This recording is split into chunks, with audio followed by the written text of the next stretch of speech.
کسی شخص سے اس کے عزیز بیٹے کا ذکر کیجیے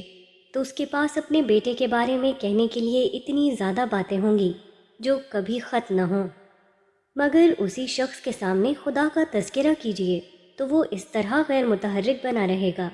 جیسے کہ اس کے پاس خدا کے بارے میں کہنے کے لیے کوئی بات ہی نہیں،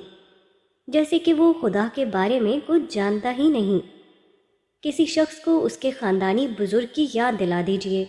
وہ اس قدر پرجوش طور پر بولنے لگے گا جیسے کہ اس کے تمام اندرونی احساسات جاگ اٹھے ہوں، مگر اسی شخص کے سامنے خدا کا ذکر کیجیے، وہ جذبات سے اس طرح خالی نظر آئے گا جیسے کہ اس کو معلوم ہی نہیں کہ خدا کے بارے میں کیا کہا جائے۔ کسی شخص کے سامنے اس کے جماعتی اکابر کا نام لے لیجیے، اچانک الفاظ کا دریا اس کی زبان سے بہہ پڑے گا، وہ اس وقت تک چپ نہ ہوگا جب تک کہ آپ مداخلت کر کے موضوع کو بدل نہ دیں۔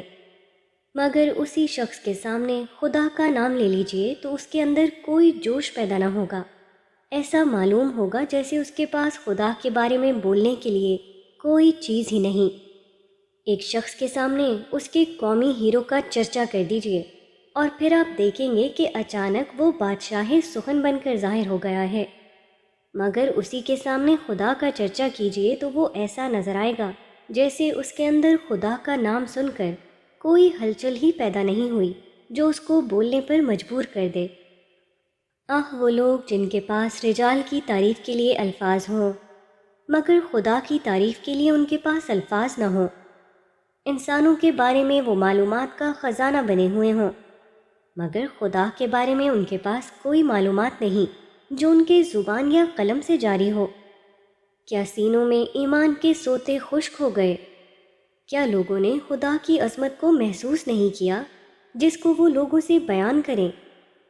کیا لوگوں کو خدا کے کمالات کا کوئی مشاہدہ نہیں ہوا؟ کیا انہیں صرف مخلوقات کی خبر ہے؟